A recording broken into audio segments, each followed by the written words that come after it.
Good afternoon, welcome to Berwick Mitsubishi. My name's Mark and I'm going to take you for a tour around probably one of the best examples of a 2005 Nissan Pathfinder 7-seater ST wagon that you'll ever see. We're going to just start at the front of the vehicle and show you all the extras that have been added to this car since new. Start with the genuine nudge bar at the front and driving lights combined as well. They've also included the bonnet protector, clear bonnet protector just sitting above the nudge bar there. Nice chrome garnish running across the front of the car as well. The Juco on this car for a 2005, as I mentioned earlier, presents in absolutely stunning order. Coming down the right hand side of the car, the Juco is absolutely unmarked. A little bit of dirt there which we just need to get polished off, and you notice 16-inch factory Nissan alloy wheels, and just really important to note, have a really close look at the tread on those front tyres. Basically brand new tyres. Also, as we are scanning down the right hand side of the car, you notice factory side steps as well. The rear tyres aren't much far behind the front tyres as far as tread condition goes. Plenty of Ks in those tyres. And the Juco, as I said, presents beautifully. As we move towards the rear of the car now, you notice a few things. This car is fitted with the factory protection strip on the top of the rear bumper bar. Also fitted with genuine Nissan tow bar. Important to note it's genuine because this car does have a towing capacity of 3 tonne. So, you know, whether you're pulling around the 2-horse float with a couple of Clydesdales or a nice big caravan, this car's going to cope with it every time. We'll come down the left-hand side of the car now. The Juco pretty much presents identical to the driver's side in really, really good order. Important to note, we've got Rhino roof racks fitted on this car as well. Alloys appear, I haven't mentioned it yet, but they're actually unscuffed. All the alloys in really good condition. Credit to the previous owner, this car. For a 2005 model, honestly, I don't think you'd see a better example out in the marketplace. Moving under the bonnet of the Pathfinder now, there's a few stats I'd like to go through with you. Always good to just release the bonnet on this car and then move to the right hand side, my right anyway, because your bonnet sticks just there. Pop it in the little locator out of our way. And a few things we need to touch on with the Pathfinder. We're looking at a 2.5 litre 4-cylinder intercooled turbo motor, which is going to deliver 128 kilowatts of power, but 403 Newton meters of torque. So you've actually got everything you need when you're contemplating towing something of substantial weight.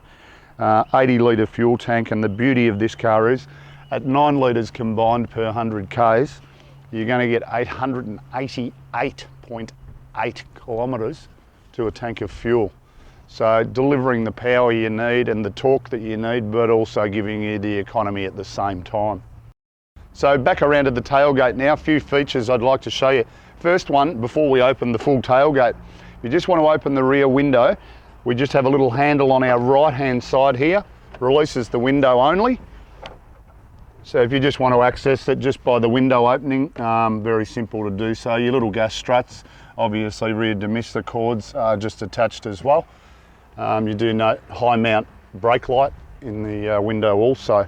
Then we just pop the window back closed, nice and locked, and you go into the center section, handle in the middle, allows us to open the whole tailgate. As you can see, even with the 7 seats in place, we still have a fair storage area here. And then also, if you want to access the jack and tools, just tucked away in there as well.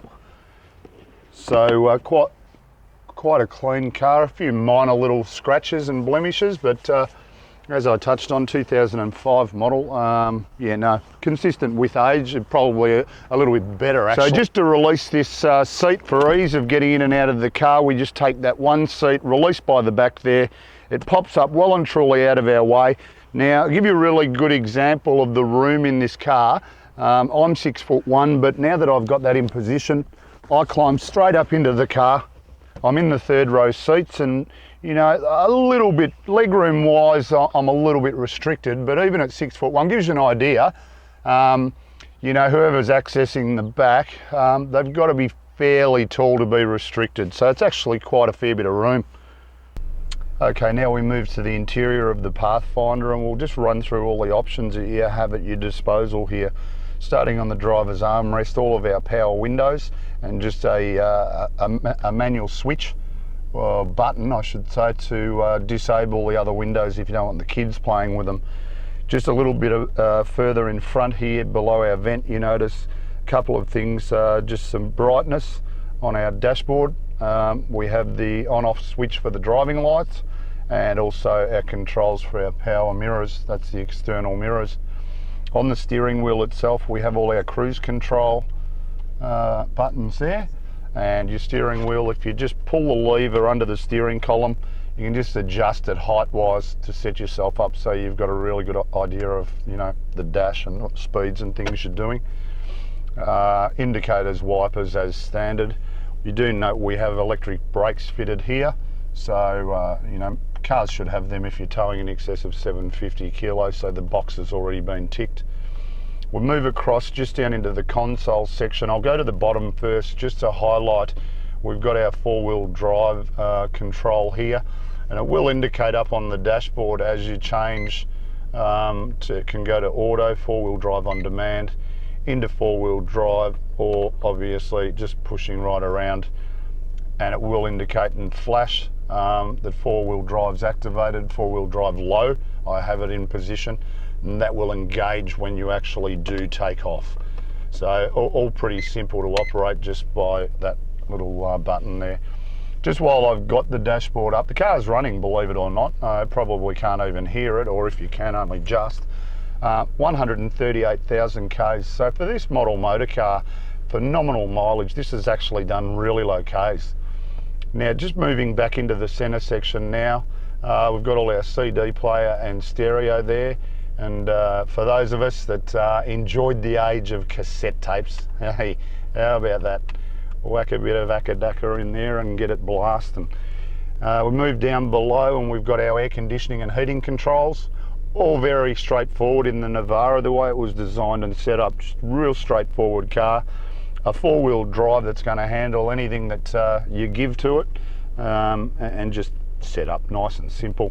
We've got a cigarette lighter there and another 12-volt outlet there, and then just coming back past the manual gear stick, a little ashtray there, whilst we certainly don't encourage or condone smoking, because it will kill you. Now another really important thing to note, and you've probably seen so far in the video, that around the outside and even the inside of the car, which we'll continue to touch on a little bit more, the actual service history of this car, it was a privately owned car, the service history is stunning. It's actually, as we stroll through the books, we can run through and see that it's been pretty much dealer serviced the majority of its life. And as you do flick through the books, you do notice that every 10,000 Ks, you go to the page concerned, and bang, sure enough, it's been serviced the way it should have been. So really good books, and of course, as always, our service department are pedantic. They've just carried out a current service on the car now as well. So you've got peace of mind that you know you're also jumping into a truck that mechanically is going to really look after you. And just whilst we're talking about the interior, scanning around the inside of the car, you look at the seats, the door trims, even the dashboard, if I want to go to that extent, all in really good order. I've opened up the sunglass holder just to show you where you can pop your sunnies in, store them out of the way. Map reading lights either side if you need them, or your passenger to navigate them. Not that many people use a Melway anymore, but just in case. So in summary, just a few things just to recap on. 2 factory keys, by the way. One of the best examples of a 2005 Nissan Navara ST 7-seater wagon that you're going to see. Manual, 403 Newton meters of torque, but delivering you 9 litres combined per 100 Ks, 888 kilometres to a tank of fuel. It's going to get you to Sydney. How good's that? Now, I hope this really gives you a good idea of the quality of our car, and if you've got any further questions, feel free to give us a call, 99070555. Have a great day.